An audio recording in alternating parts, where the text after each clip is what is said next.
Sup everyone, welcome back to another video. And I got this stupid grin on my face because somebody just DM'd me in Discord saying, Walrus, you need to stay off Twitter, YouTube if you want to stay true to your no leak life, because right now apparently HoYoverse has done like probably the biggest oopsie they have ever done ever, period. So according to my source through Discord, they said it's just everything pretty much up until 4.0 is out there. All right, now say what you want. I personally believe that HoYoverse likely didn't intend for all this to get out, but I don't know at this point, right?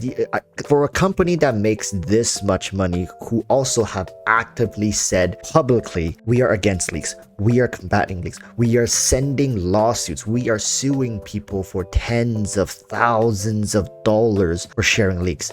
You cannot tell me with a straight face that they are not taking precautions when it comes to this type of data breach. I mean, the stuff that is being shown around isn't even in betas. There are no betas for like patches leading up to 4.0. So what the hell is going on? I don't know to what extent are things being leaked. I don't know if characters and their actual models, their skill sets, are stories being leaked. Like, how much of this stuff is getting out? Like, is Yupeng Chang's freaking half-composed sheet music being leaked as well? Is Dawei's new yacht layout being leaked too? Like, what's next? At this point, it just baffles the mind how little security there is when it comes to this stuff, right?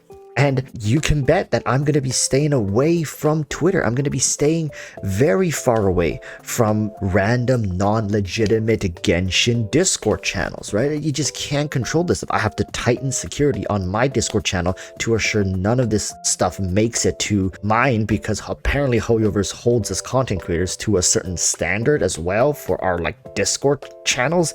It's kind of crazy. Now, here's the conspiracist in me, right? Like, because this is a Walrus video, we have to give some hot takes, personal takes, maybe sometimes even bad takes. Is this one way HoYoverse wants to combat the, oh my god, there's no endgame content, anxiety, and seeing how poorly the general community responded to that, and likely the drop in sales? Is this HoYoverse's way to be like, all right, give them some breadcrumbs, keep them busy, get them focused on something else, build some excitement for these characters, especially with the Dendro Archon coming out. Now, here is the catch, right? With the Dendro Archon's kit now kind of revealed, we don't know what her constellations do yet, but her kit has been revealed since yesterday. And then this stuff all comes out. Now, for the people who actually go look at the leaks, if there are leaks pertaining to character kits and how they function, could this be HoYoverse's way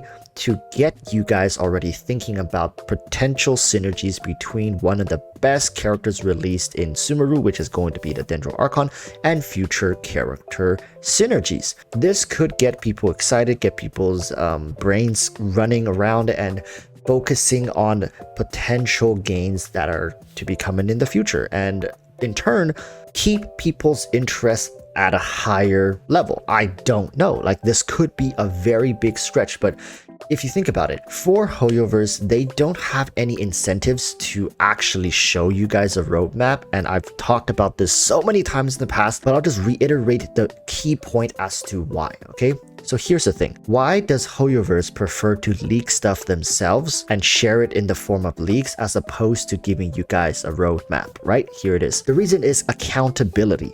If HoYoverse spreads leaks themselves and get people to spread this stuff all over the internet, they still get the word out. In fact, I would argue that leaks would spread just as fast, if not faster, compared to legitimate channels, them like making a promotional post with a trailer and everything, showing you guys a roadmap, okay? And my point with accountability is, if they did a roadmap and somewhere in between some things needs to change, they're like, oh, we were planning to go to 3.7 and then go to 4.0, but for some reason they're like, we're gonna need a 3.8 in between, and we go 3.8 then 4.0. They can't do that anymore. With a legitimate roadmap, they can't do that anymore.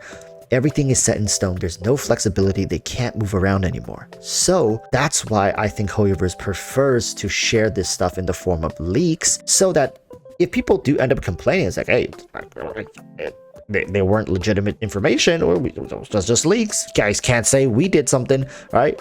You guys found the breach and got this information through illegitimate means. Not our fault. So they can change characters, they can still change banners, they can still change kits of units, they can still make alterations to their plans, leaving everything open-ended. So with this amount of information, like, I don't know how much of each patch has been leaked, but for people who are really wanting to stay in the dark, I'm just saying, my Discord channel is going to be enforcing strict rules when it comes to sharing leaks, and myself, my content, I'm going to do my best to stay away from this stuff. Not really for Hoyoverse, but just for myself personally. I have been doing this for 2 years, and I find that making guesses towards characters' kits and future synergies is incredibly fun, at least to me, when I don't know what anything is. So you can count on my content, at least here going forward, to also not contain any leaks. But here's also another point that I've noticed, is that people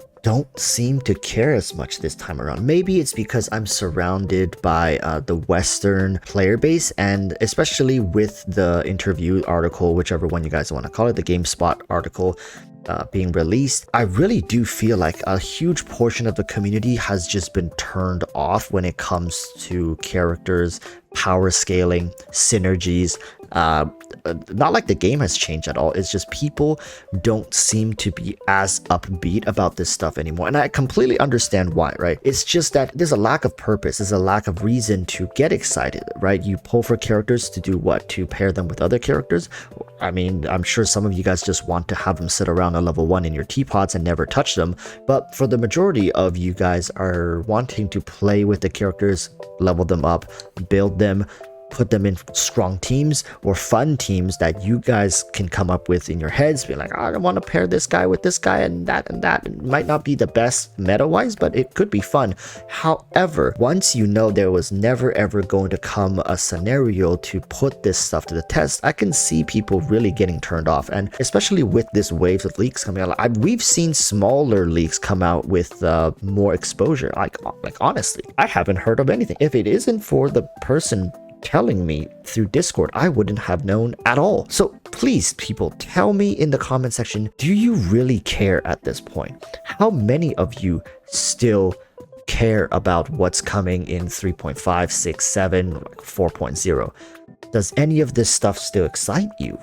Also, pertaining to 3.2, the Dendro Archon, I've gotten mixed responses from people as well. Some people are saying like, oh my god, she's so broken, I think she's so cool. And the others like, well, I don't know. It's like, I mean, yeah, it's an Archon, I'll pull her to collect her, but really, like, not that excited.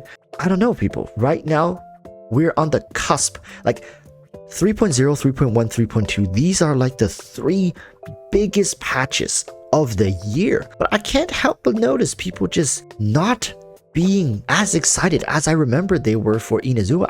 I mean, Inazuma's story wasn't even that good, right? Sumeru right now is smashing it out of the park in terms of lore, but I just don't see people getting excited. I guess really at this point, it's a huge turnoff to most people when it comes to why they should keep playing the game, right? But once people get over this hurdle, once newer character comes out, I don't know, if Nahida turns out being strong, would that change things? If Nahida turns out to be a universal character that fits in many different teams, that could revitalize maybe some fun and interesting ways to play the game, does that change anything? Because really, I can't help but have this stupid grin on my face thinking that, you know, how does Hoyoverse keep doing this? I keep saying Hoyoverse leaks this stuff on purpose, and I really do mean it. I'm not saying it just for some weird conspiracy stuff. Like, it just doesn't make any sense that a company of their stature and size could make this many blunders over and over again, and it's always seeming to be like the dips of player-based interest when this stuff comes out,